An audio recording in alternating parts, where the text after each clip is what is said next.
அஸ்ஸலாமு அலைக்கும் வரஹ்மத்துல்லாஹி வபரகாத்துஹு. சில சமயங்களில் நம்மளை சார்ந்தவர்களோ அல்லது மற்ற நபர்களோ, நம்மளுடைய அதிகாரத்துக்கு மேல் இருக்கக்கூடிய அந்த நபர்களோ, நம்ம செய்யாத ஒரு விஷயத்தை செஞ்சதாக எல்லாரும் முன்னாலே நம்மளை குறைப்படுத்துவாங்க. அந்த நேரத்தில் நம்ம தரப்பில் இருக்கக்கூடிய அந்த நியாயத்தை கூட அவங்க கேட்க மாட்டாங்க.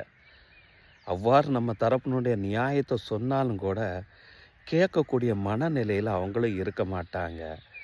இந்த நிலையில் நம்மளுடைய நிலைப்பாடுகள் எப்படி இருக்கணும் அப்படிங்கிறத அல் குர்ஆன் ஷரீஃப் சூரத்துல் ஆராஃப் 199வது வசனத்தில் இறைவன் இவ்வாறு சொல்லித்தர்றான்.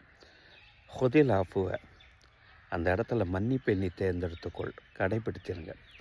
அப்படின்னா என்ன? சபிக்காமல் அமைதியாக இருங்க. வஅ்முரு பில் உருஃபி, உங்கள் தரப்பினுடைய அந்த நியாயத்தை நல்ல முறையில் எடுத்து வைங்க. அதையும் அவங்க கேட்க தயாராக இல்லை என்று சொன்னால் வாரில் அனில் ஜாஹிலின், அந்த இடத்துல அவங்களுடைய அந்த அறிவியினர்களை விட்டு நீங்கள் புறக்கணித்து விடுங்கள் என்று இறைவன் இந்த வசனத்தில் சொல்லித்தரான். சரி, அவ்வாறு புறக்கணிப்பதினால் என்ன பலனுங்கிறத இந்த ஆயத்துக்குண்டான தஃப்சீரில் வரக்கூடிய ஹதீஸான ஜாபிர் ரலியல்லாஹு அன்ஹு அவர்கள் அறிவிக்கக்கூடிய ஒரு ஹதீஸு முஸ்னத் இமாம் அஹ்மத், சுனனு நசாய் போன்ற ஹதீஸ் நூல்களில் பதிவு செய்யப்படும். நபிகள் நாயகம் ஸல்லல்லாஹு அலைஹி வஸல்லம் அவங்க இவ்வாறு தெளிவாக சொல்லி தருவாங்க.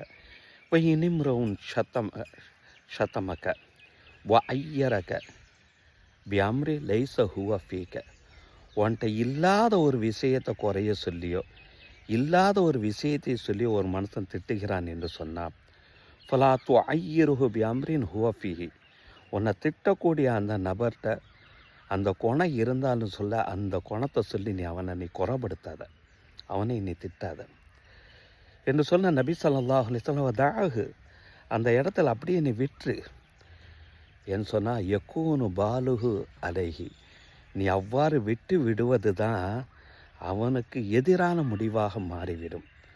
வாஜிருஹு லக்க, நீ அந்த இடத்துல அமைதியாக போகிற பார்த்துட்டியா, இதுதான் நீ அவனுக்கு கொடுக்கக்கூடிய தண்டனை, கூலி என்று சொல்லிவிட்டு வலா தசுப்பன்னாகதுன், அந்த இடத்துல யாரையும் நீ திட்டி விடாது என்றார்கள் நபிகள் நாயகம் ஸல்லல்லாஹு அலைஹி வஸல்லம். காரணம், அநியாயமான முறையில் மற்ற நபர்களை திட்டக்கூடிய நேரத்தில் நம்ம அமைதியாக இருந்தோம் என்று சொன்னால் நம்ம சார்பில் மலக்குமார்கள் அதற்கு பதில் சொல்லுகிறார்கள் என்பது மற்றொரு ஹதீஸை தெளிவுபடுத்துகிறது. இதனை நம்மளுடைய வாழ்க்கையில் கடைபிடிப்போம். அல்லாஹ் அதற்கு அருள் புரிவானாக.